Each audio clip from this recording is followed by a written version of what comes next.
Saya Monasari, calon guru penggerak Angkatan 8 Kabupaten Muara Enim, Provinsi Sumatera Selatan. Pada kesempatan kali ini saya akan melakukan aksi nyata modul 2.3 coaching untuk supervisi bersama Bapak Wahyu Kurniawan SPD. Beliau merupakan salah satu guru di SMP 4 Semanda Darat Tengah. Beliau merupakan guru IPA. Baik, bagaimana kabarnya Pak Wahyu? Alhamdulillah baik. Ya. Pak Wahyu, terima kasih sudah memberikan kesempatan dan waktunya hari ini untuk melakukan kegiatan pra-observasi. Nah, di sini saya meminta bantuan Pak Wahyu untuk saya supervisi, saya observasi saat Pak Wahyu mengajar di kelas nanti. Nah, pada tahapan ini modul 2.3 di sini kita melalui 3 tahapan. Yang pertama yaitu pra-observasi, kemudian observasi dan pasca observasi. Nah, hari ini kita akan melakukan kegiatan pra-observasi. Di sini saya akan mengajukan beberapa pertanyaan pada Pak Wahyu terkait kegiatan observasi yang akan dilakukan Pak Wahyu. Nah, untuk pertanyaan pertama Pak, kira-kira kapan dan di kelas berapa Pak Wahyu bisa saya observasi? Jadi nanti Bu Mona bisa melakukan observasi di kelas saya yaitu kelas 8 nanti hari Kamis di jam pertama dan kedua. Ya, jadi di kelas 8 pada hari Kamis jam pertama dan kedua. Nah, untuk materinya sendiri Pak, untuk diberikan saat observasi nanti, materinya apa? Saat ini kan kelas 8 itu sudah memasuki materi usaha dan usaha sederhana. Ya. Jadi nanti di kelas itu submateri yang saya akan bawakan adalah pengungkit atau tuas. Ya, jadi materi yang akan disampaikan oleh Pak Wahyu pengungkit atau tuas. Nah, sementara tujuan dari pembelajaran pengungkit dan tuas itu sendiri apa Pak? Jadi tujuan pembelajarannya tentunya nanti diharapkan peserta didik itu mampu menjelaskan tentang jenis-jenis pengungkit Ya. dan juga mengelompokkan benda-benda apa saja yang termasuk jenis pengungkit pertama, Ya. kedua, dan ketiga. Jadi jenis-jenis dari pengungkit Pak ya, jenis pertama, kedua, dan ketiga. Nah, area pengembangannya sendiri Pak, area pengembangan dari pembelajaran ini nanti di area yang mana saja Pak? Jadi pengembangan kompetensi dalam diri saya yang ingin saya kembangkan di sini adalah menerapkan pembelajaran berdiferensiasi. Ya. Jadi saya ingin berusaha untuk memenuhi kebutuhan belajar siswa dengan pembelajaran berdiferensiasi. Ya, bagus sekali Pak. Berarti Bapak sudah akan memenuhi kebutuhan belajar murid dengan pembelajaran berdiferensiasi tersebut. Nah, untuk menerapkan pembelajaran berdiferensiasi di kelas 8 nanti, strategi yang akan Pak Wahyu gunakan. Ya. Jadi di dalam pembelajaran diferensiasi itu kan ada 3 strategi, yaitu diferensiasi konten, diferensiasi proses, dan diferensiasi produk. Namun saya tidak memakai ketiganya. Yang saya pakai adalah yang diferensiasi konten dan juga diferensiasi prosesnya. Di mana konten nanti saya akan menyediakan media pembelajaran, materi dalam bentuk sesuai dengan gaya belajar mereka. Yang gaya belajarnya visual, saya sediakan dalam bentuk infografis. Yang auditory dan juga kinestetik ini langsung saya buatkan media pembelajaran interaktif. Jadi di dalamnya ada apa nih? Ada video.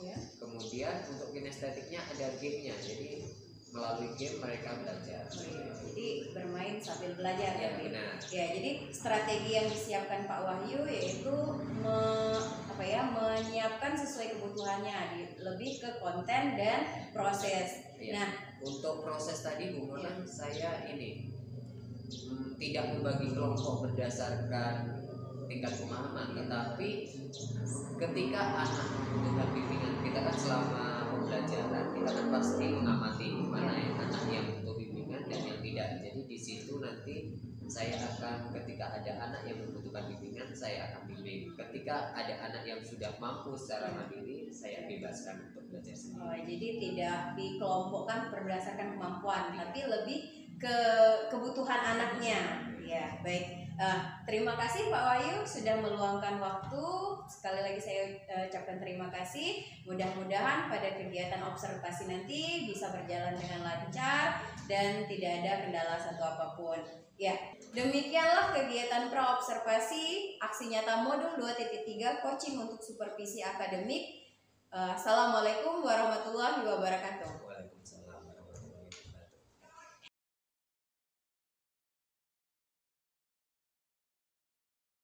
Assalamualaikum warahmatullahi wabarakatuh.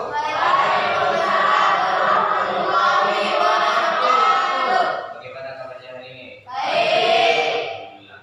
Nah, sebelum kita belajar, alangkah baiknya kita awali dengan berdoa. Silakan ketua kelas untuk memimpin doa. Masyaallah, sebenarnya kita berdoa. Berdoa dimulai.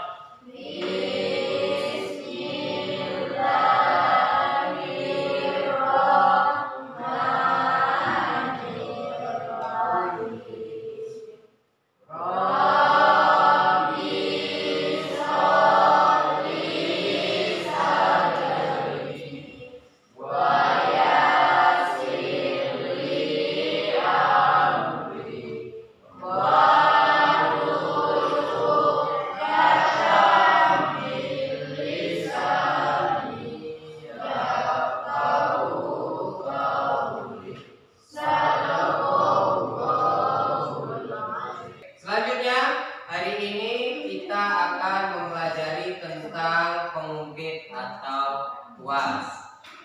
Sebelum itu, yang hadir hari ini siapa? Yang tidak hadir? Hadir semua. Jadi, alhamdulillah semuanya hadir. Kita bisa belajar dengan baik kalau hadir semua, tidak ada yang tertinggal. Kemudian saya punya pertanyaan. Apa saja alat yang dapat membantu kerja manusia? Coba sebutkan apa saja alat yang bisa membantu kerja kalian. Pena, apalagi? Buku. Gunting. Saya punya beberapa alat di sini. Ada apa ini namanya di sini? Selain ini pesawat sederhana, ketiganya ini juga termasuk ke dalam pengungkit atau tuas. Apa di situ? Alat yang digunakan manusia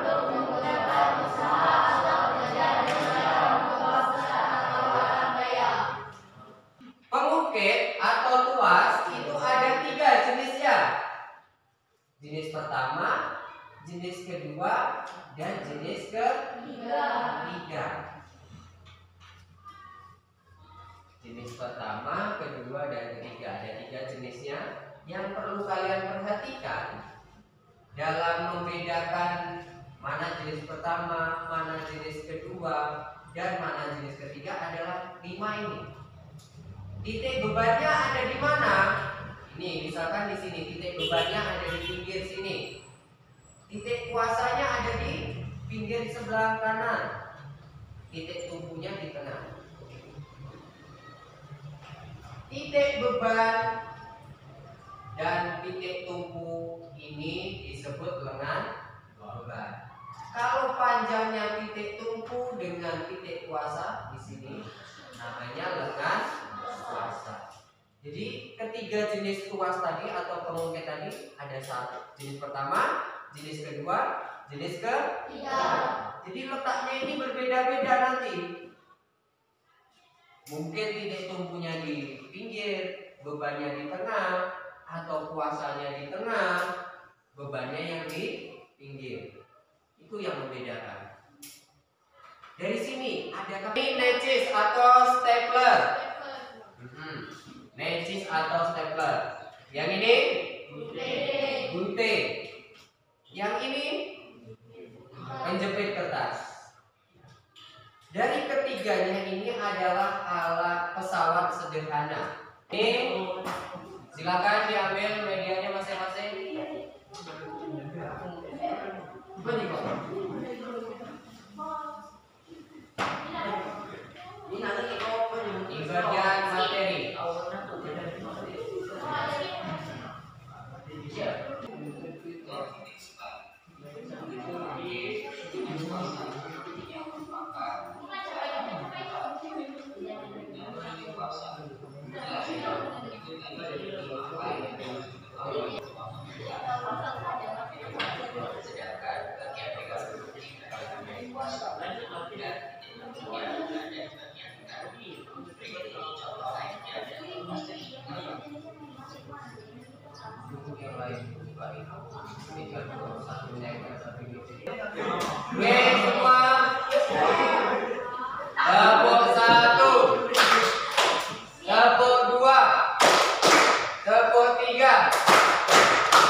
Pengukir jenis pertama dan kedua. Ini untuk kelompok 1. Yang lain tanggapi apakah benar atau ada yang salah. Kelompok 2 di bagian pengungkit jenis ketiga. Kelompok 3 mempresentasikan contoh pengungkit jenis pertama. Kelompok 4 mempresentasikan contoh pengungkit jenis kedua dan ketiga. Bisa dimengerti? Oke. Assalamualaikum warahmatullahi wabarakatuh.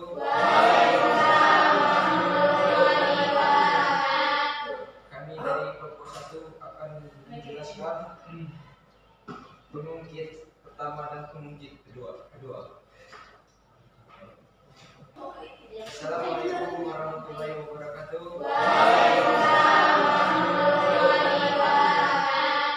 Kami dari kelompok 1 akan menjelaskan pengungkit pertama dan pengungkit kedua. Yang ada di samping kanan atau kiri. Kuasanya juga ada di pinggir. Yang di tengah adalah beban. Contohnya ada skop, ada cangkul, penjepit roti atau penjepit es, pinset, cabut-cabut video. Siapa yang biasa cabut? Nah, kalau kalian sudah mengerjakan di kertas kalian, kertas itu nanti dikumpulkan untuk menambah nilai bonus. Sekarang setiap perwakilan kelompok boleh memilih nomor berapa yang kalian bisa tulis di sini dengan spidol kalian. Kelompok 4 tidak ada spidol, pinjam ke spidol kancingnya. Siapa yang bisa dan benar menuliskan di papan tulis akan mendapatkan bonus setiap soal 10.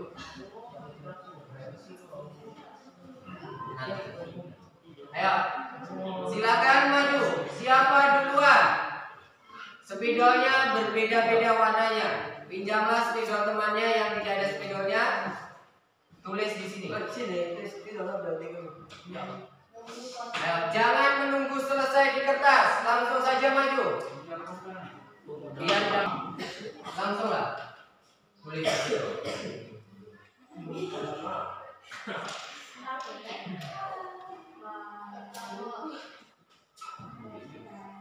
Yang lain jangan kasih tahu, siapa tahu di situ salah. Ya, selanjutnya. Siapa yang tahu selanjutnya? Tidak ada yang berani maju lagi, silakan. Lihat tambah lagi. Kalau sudah. Ayo, siapa yang tahu siapa yang keluar? Semakin banyak menulis, semakin banyak bonus yang didapatkan. Kelompok 4, silakan pinjam spidol kancingnya.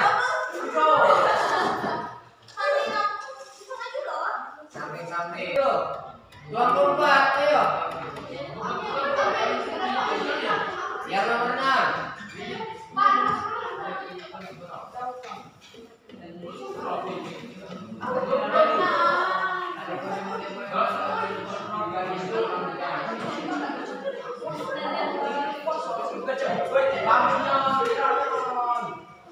Dulu ini no.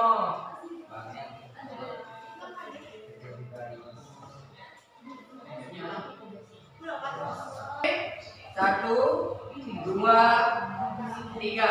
30 untuk kelompok 1 bonusnya. Kelompok 2. 1, 2, 3, 4. 40 untuk kelompok 2. Kelompok 3. 1, 2.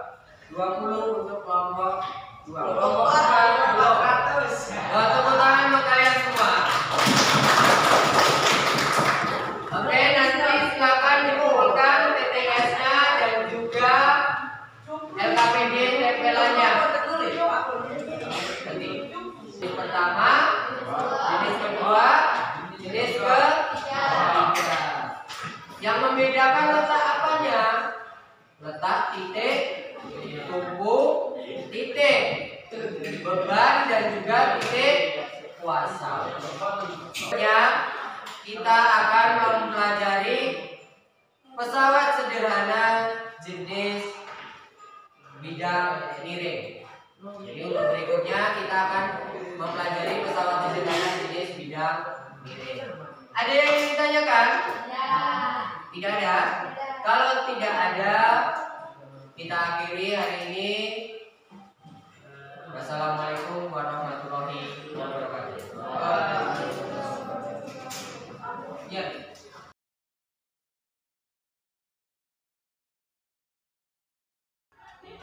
Assalamualaikum warahmatullahi wabarakatuh. Saya Mandasari, calon guru penggerak angkatan 8 dari Kabupaten Muara Enim, Sumatera Selatan. Pada kegiatan hari ini kami akan melanjutkan aksi nyata modul 2.3 coaching untuk supervisi kelas. Bersama saya Ibu Rislawati selaku pengajar praktik angkatan 8 dan Pak Wahyu. Nah, sebelumnya Bu, kami sudah melakukan kegiatan pra-observasi dan observasi. Nah, saat kegiatan pra-observasi, saya dan Pak Wahyu sudah membuat latihan membuat RPP, kemudian saya juga sudah menanyakan tujuan dari pembelajaran, area pengembangan, dan strategi yang akan dilakukan Pak Wahyu saat observasi. Nah, saat kegiatan observasi pun apa yang dibilang oleh Pak Wahyu pada pra-observasi sudah dilakukan oleh Pak Wahyu. Tujuan pembelajarannya sudah tercapai, kemudian area pengembangannya juga sudah tercapai. Strategi yang disiapkan oleh Pak Wahyu seperti media, kemudian mengelompokkan anak sesuai dengan kebutuhannya juga sudah terwujud. Jadi tujuan pembelajaran Pak Wahyu di sini berdiferensiasi ya Pak ya. Nah, selanjutnya kita akan lakukan kegiatan pasca observasi Pak Wahyu. Di sini saya akan meminta Pak Wahyu merefleksikan lagi, kemudian akan menanyakan beberapa pertanyaan kepada Pak Wahyu. Baik, langsung saja Pak Wahyu. Nah, setelah diobservasi kemarin, apa yang dirasakan Pak Wahyu? Setelah saya melakukan kegiatan pembelajaran yang sudah saya rencanakan sebelumnya, saya merasa dengan mengadakan pembelajaran berdiferensiasi, anak di situ lebih antusias, minat belajar anak karena tadi kebutuhannya terpenuhi, jadi lebih bersemangat dalam belajar. Dalam mengikuti pembelajaran juga mereka aktif seperti itu. Kemudian dalam melakukan pembelajaran saya menerapkan pembelajaran berdiferensiasi. Saya menyediakan materi atau konten dalam media pembelajaran interaktif, juga saya membagikan infografis yang berisi materi sehingga mereka yang kebutuhan belajar sesuai dengan misalkan gaya belajar visualnya dapat belajar melalui infografis, yang kinestetik dengan juga visual atau auditory tadi dapat menggunakan MPI karena di dalamnya juga ada gamenya juga kan. Jadi alhamdulillah pembelajaran berdiferensiasi yang sudah saya rencanakan dapat berjalan dengan baik. Iya, betul sekali. Jadi saat observasi kemarin saya pun sudah melihat ya, anak-anak itu sangat antusias dalam mengikuti setiap tahapan pembelajaran, apalagi sesuai dengan kebutuhannya. Ada yang kinestetik, ada yang auditori. Jadi mereka begitu antusias. Nah, selanjutnya Pak, kira-kira apa ya? Kendala apa yang dihadapi oleh Pak Wahyu saat kegiatan pembelajaran kemarin? Jadi karena pembelajarannya kan menggunakan teknologi, jadi seperti Chromebook, laptop, itu persiapan kita lebih banyak persiapan untuk mempersiapkan alat-alat yang dibutuhkan tadi. Itu kemudian dari segi teknis, anak-anak itu lebih bertanyanya bukan ke materi karena materi mereka sudah dapatkan dari media tersebut. Mereka lebih ke teknisnya, bagaimana cara menggunakan media tersebut.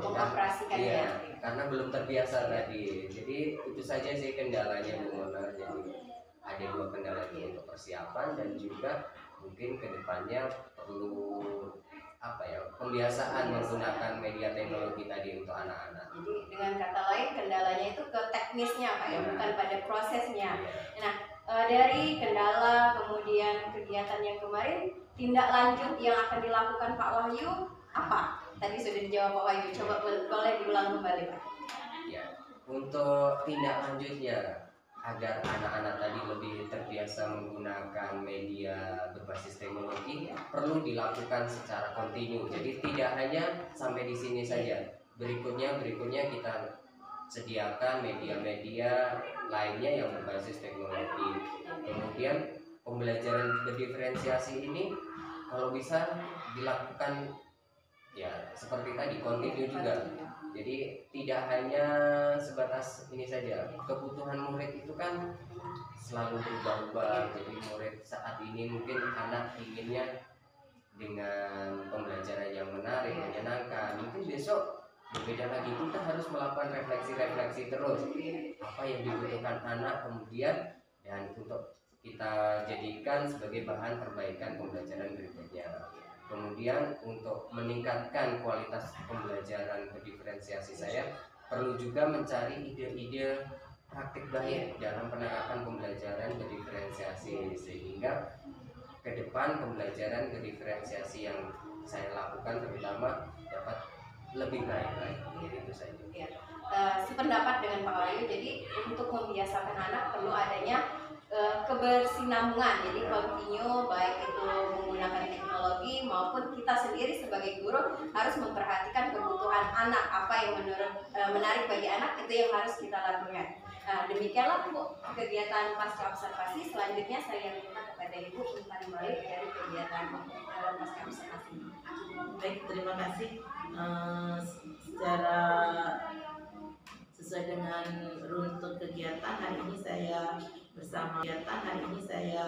bersama dengan Pak Wahyu juga Bu Mona dengan melihat proses kegiatan coaching tadi, apa yang dilakukan Bu Mona dengan Pak Wahyu benar-benar sudah bisa menggali potensi yang ada pada Pak Wahyu, kemudian membuat sebuah rencana tindak lanjut yang benar-benar bisa dilakukan untuk penerapan ke depan. Selain itu semua sudah baik, sudah sesuai dengan proses coaching yang kita harapkan.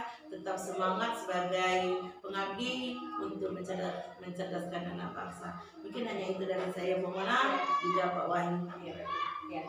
Terima kasih Bu Risla sudah memberikan umpan balik kepada kami. Kemudian terima kasih juga untuk Pak Wahyu yang sudah bersedia untuk saya observasi. Demikianlah kegiatan pasca observasi aksi nyata modul 2.3 coaching untuk supervisi.